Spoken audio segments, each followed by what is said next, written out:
"Good day," said Monsieur Defarge, looking down at the white head that bent low over the shoemaking.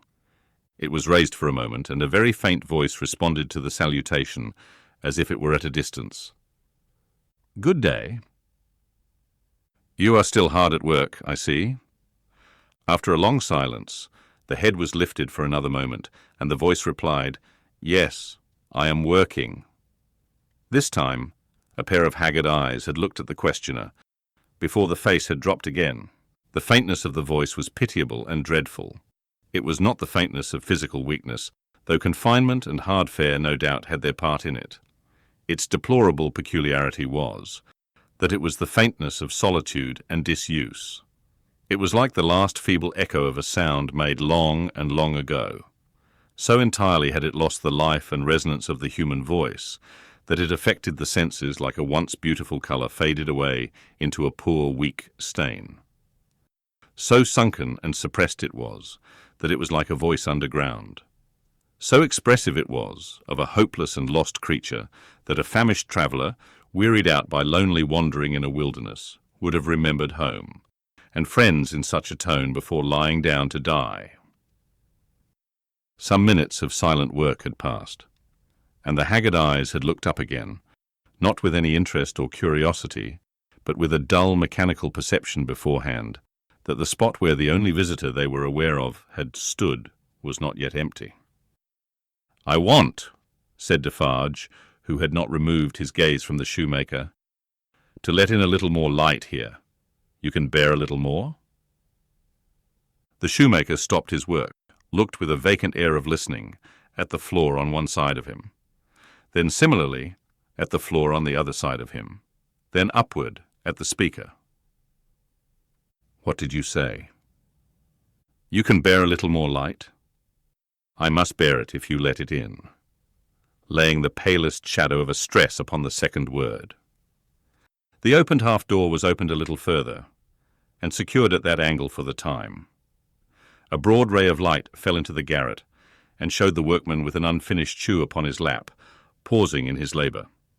His few common tools and various scraps of leather were at his feet and on his bench. He had a white beard, raggedly cut, but not very long, a hollow face, and exceedingly bright eyes. The hollowness and thinness of his face would have caused them to look large, under his yet dark eyebrows and his confused white hair, though they had been really otherwise. But they were naturally large, and looked unnaturally so. His yellow rags of shirt lay open at the throat, and showed his body to be withered and worn. He, and his old canvas frock, and his loose stockings, and all his poor tatters of clothes, had, in a long seclusion from direct light and air, faded down to such a dull uniformity of parchment yellow that it would have been hard to say which was which. He had put up a hand between his eyes and the light, and the very bones of it seemed transparent. So he sat, with a steadfastly vacant gaze, pausing in his work. He never looked at the figure before him, without first looking down on this side of himself, then on that, as if he had lost the habit of associating place with sound. He never spoke, without first wandering in this manner, and forgetting to speak. "Are you going to finish that pair of shoes today?" asked Defarge, motioning to Mr. Lorry to come forward. "What did you say?" "Do you mean to finish that pair of shoes today?" "I can't say that I mean to. I suppose so. I don't know." But the question reminded him of his work, and he bent over it again. Mr. Lorry came silently forward, leaving the daughter by the door. When he had stood for a minute or two by the side of Defarge, the shoemaker looked up. He showed no surprise at seeing another figure, but the unsteady fingers of one of his hands strayed to his lips as he looked at it. His lips and his nails were of the same pale lead colour. And then the hand dropped to his work, and he once more bent over the shoe. The look and the action had occupied but an instant. "You have a visitor, you see," said Monsieur Defarge. "What did you say?" "Here is a visitor." The shoemaker looked up as before, but without removing a hand from his work. "Come," said Defarge. "Here is Monsieur, who knows a well-made shoe when he sees one. Show him that shoe you are working at. Take it, Monsieur." Mr. Lorry took it in his hand. "Tell monsieur what kind of shoe it is, and the maker's name." There was a longer pause than usual before the shoemaker replied, "I forget what it was you asked me. What did you say?" I said, "Couldn't you describe the kind of shoe? For monsieur's information, it is a lady's shoe. It is a young lady's walking shoe. It is in the present mode. I never saw the mode. I have had a pattern in my hand." He glanced at the shoe with some little passing touch of pride. "And the maker's name?" said Defarge. Now that he had no work to hold, he laid the knuckles of the right hand in the hollow of the left, and then the knuckles of the left hand in the hollow of the right, and then passed a hand across his bearded chin, and so on, in regular changes, without a moment's intermission. The task of recalling him from the vagrancy into which he always sank when he had spoken was like recalling some very weak person from a swoon, or endeavouring, in the hope of some disclosure, to stay the spirit of a fast-dying man. "Did you ask me for my name?" "Assuredly I did." 105 North Tower." "Is that all?" 105 North Tower." With a weary sound that was not a sigh, nor a groan, he bent to work again until the silence was again broken. "You are not a shoemaker by trade," said Mr. Lorry, looking steadfastly at him. His haggard eyes turned to Defarge as if he would have transferred the question to him. But as no help came from that quarter, they turned back on the questioner when they had sought the ground. "I am not a shoemaker by trade. No, I was not a shoemaker by trade. I learnt it here. I taught myself. I asked leave to—" He lapsed away, even for minutes, ringing those measured changes on his hands the whole time. His eyes came slowly back at last to the face from which they had wandered. When they rested on it, he started and resumed, in the manner of a sleeper that moment awake, reverting to a subject of last night. "I asked leave to teach myself, and I got it with much difficulty after a long while, and I have made shoes ever since." As he held out his hand for the shoe that had been taken from him, Mr. Lorry said, still looking steadfastly in his face, "Monsieur Manette, do you remember nothing of me?" The shoe dropped to the ground, and he sat looking fixedly at the questioner. "Monsieur Manette." Mr. Lorry laid his hand upon Defarge's arm. "Do you remember nothing of this man? Look at him. Look at me. Is there no old banker, no old business, no old servant, no old time, rising in your mind, Monsieur Manette?" As the captive of many years sat looking fixedly, by turns, at Mr. Lorry and at Defarge, some long obliterated marks of an actively intent intelligence in the middle of the forehead gradually forced themselves through the black mist that had fallen on him. They were overclouded again. They were fainter. They were gone. But they had been there. And so, exactly was the expression repeated on the fair young face of her who had crept along the wall to a point where she could see him, and where she now stood looking at him, with hands which at first had been only raised in frightened compassion, if not even to keep him off and shut out the sight of him, but which were now extending towards him, trembling with eagerness to lay the spectral face upon her warm young breast, and love it back to life and hope. So exactly was the expression repeated, though in stronger characters, on her fair young face, that it looked as though it had passed like a moving light from him to her. Darkness had fallen on him in its place. He looked at the two, less and less attentively, and his eyes in gloomy abstraction sought the ground and looked about him in the old way. Finally, with a deep long sigh, he took the shoe up and resumed his work. "Have you recognized him, monsieur?" asked Defarge in a whisper. "Yes, for a moment. At first I thought it quite hopeless, but I have unquestionably seen, for a single moment, the face that I once knew so well." "Hush, let us draw further back. Hush." She had moved from the wall of the garret, very near to the bench on which he sat. There was something awful in his unconsciousness of the figure that could have put out its hand and touched him as he stooped over his labour. Not a word was spoken, not a sound was made. She stood like a spirit beside him, and he bent over his work. It happened, at length, that he had occasion to change the instrument in his hand for his shoemaker's knife. It lay on that side of him which was not the side on which she stood. He had taken it up and was stooping to work again, when his eyes caught the skirt of her dress. He raised them and saw her face. The two spectators started forward, but she stayed them with a motion of her hand. She had no fear of his striking at her with the knife, though they had. He stared at her with a fearful look, and after a while his lips began to form some words, though no sound proceeded from them. By degrees, in the pauses of his quick and laboured breathing, he was heard to say, "What is this?"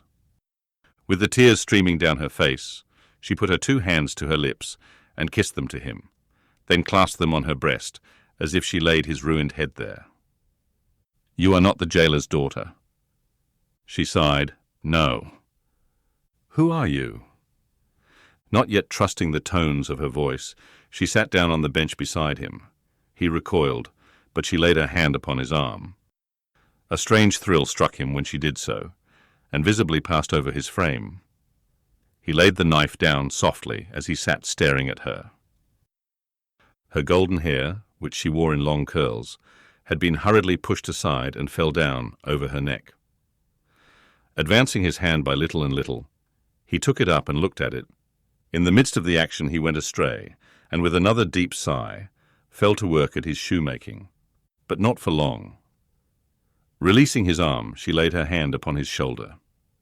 After looking doubtfully at it, 2 or 3 times, as if to be sure that it was really there, he laid down his work, put his hand to his neck, and took off a blackened string with a scrap of folded rag attached to it. He opened this, carefully, on his knee, and it contained a very little quantity of hair, not more than 1 or 2 long golden hairs, which he had in some old day wound off upon his finger. He took her hair into his hand again, and looked closely at it. "It is the same. How can it be? When was it? How was it?" As the concentrated expression returned to his forehead, he seemed to become conscious that it was in hers too. He turned her full to the light, and looked at her.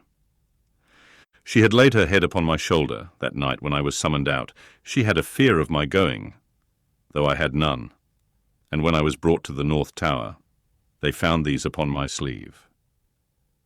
"You will leave me them. They can never help me to escape in the body, though they may in the spirit." Those were the words I said. I remember them very well. He formed this speech with his lips many times before he could utter it. But when he did find spoken words for it, they came to him coherently, though slowly. "How was this? Was it you?" Once more the two spectators started, as he turned upon her with a frightful suddenness. But she sat perfectly still in his grasp, and only said, in a low voice, "I entreat you, good gentlemen, do not come near us, do not speak, do not move." "Hark!" he exclaimed. "Whose voice was that?"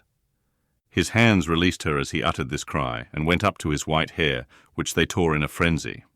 It died out, as everything but his shoemaking did die out of him, and he refolded his little packet and tried to secure it in his breast, but he still looked at her, and gloomily shook his head.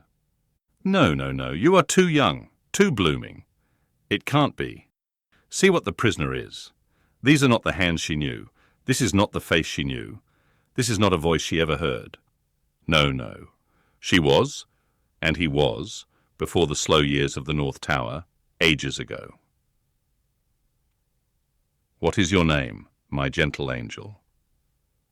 Hailing his softened tone and manner, his daughter fell upon her knees before him, with her appealing hands upon his breast. "O sir, at another time you shall know my name, and who my mother was, and who my father, and how I never knew their hard, hard history. But I cannot tell you at this time, and I cannot tell you here. All that I may tell you, here and now, is that I pray to you to touch me, and to bless me. Kiss me, kiss me. Oh, my dear, my dear." His cold white head mingled with her radiant hair, which warmed and lighted it, as though it were the light of freedom shining on him. If you hear in my voice, I don't know that it is so. but I hope it is. If you hear in my voice any resemblance to a voice that once was sweet music in your ears, weep for it, weep for it. If you touch, in touching my hair, anything that recalls a beloved head that lay on your breast when you were young and free, weep for it, weep for it. If, when I hint to you of a home that is before us, where I will be true to you with all my duty and with all my faithful service, I bring back the remembrance of a home long desolate, while your poor heart pined away, weep for it, weep for it. She held him closer round the neck and rocked him on her breast like a child. If, when I tell you, dearest dear, that your agony is over, and that I have come here to take you from it, and that we go to England to be at peace and at rest, I cause you to think of your useful life laid waste, and of our native France, so wicked to you, weep for it, weep for it. And if when I shall tell you of my name, and of my father who is living, and of my mother who is dead, you learn that I have to kneel to my honoured father, and implore his pardon for having never for his sake striven all day, and lain awake and wept all night, because the love of my poor mother hid his torture from me, weep for it, weep for it. Weep for her then, and for me. Good gentlemen, thank God.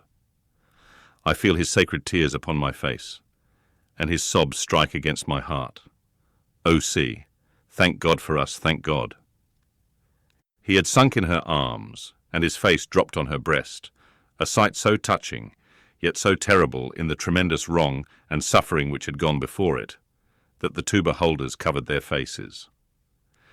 When the quiet of the garret had been long undisturbed, and his heaving breast and shaken form had long yielded to the calm that must follow all storms, emblem to humanity, of the rest and silence into which the storm called life must hush at last, they came forward to raise the father and daughter from the ground. He had gradually dropped to the floor, and lay there in a lethargy, worn out. She had nestled down with him, that his head might lie upon her arm, and her hair, drooping over him, curtained him from the light. If, without disturbing him, she said, raising her hand to Mr. Lorry as he stooped over them, after repeated blowings of his nose, all could be arranged for our leaving Paris at once, so that from the very door he could be taken away. But consider, is he fit for the journey? Asked Mr. Lorry. More fit for that, I think, than to remain in this city, so dreadful to him. It is true, said Defarge, who was kneeling to look on and hear. More than that, Monsieur Manette is, for all reasons, best out of France. Say, shall I hire a carriage and post-horses? That's business, said Mr. Lorry, resuming on the shortest notice his methodical manners. And if business is to be done, I had better do it. Then be so kind, urged Miss Manette, as to leave us here. You see how composed he has become, and you cannot be afraid to leave him with me now. Why should you be? If you will lock the door to secure us from interruption, I do not doubt that you will find him, when you come back, as quiet as you leave him. In any case, I will take care of him until you return, and then we will remove him straight. Both Mr. Lorry and Defarge were rather disinclined to this course, and in favour of one of them remaining. But as there were not only carriage and horses to be seen to, but travelling papers, and as time pressed, for the day was drawing to an end, it came at last to their hastily dividing the business that was necessary to be done, and hurrying away to do it. Then, as the darkness closed in, the daughter laid her head down on the hard ground close at the father's side, and watched him. The darkness deepened and deepened, and they both lay quiet, until a light gleamed through the chinks in the wall. Mr. Lorry and Monsieur Defarge had made all ready for the journey, and had brought with them, besides travelling cloaks and wrappers, bread and meat, wine and hot coffee. Monsieur Defarge put this provender, and the lamp he carried, on the shoemaker's bench. There was nothing else in the garret but a pallet bed. And he and Mr. Lorry roused the captive, and assisted him to his feet. No human intelligence could have read the mysteries of his mind in the scared blank wonder of his face. Whether he knew what had happened, whether he recollected what they had said to him, whether he knew that he was free, were questions which no sagacity could have solved. They tried speaking to him, but he was so confused and so very slow to answer that they took fright at his bewilderment and agreed for the time to tamper with him no more.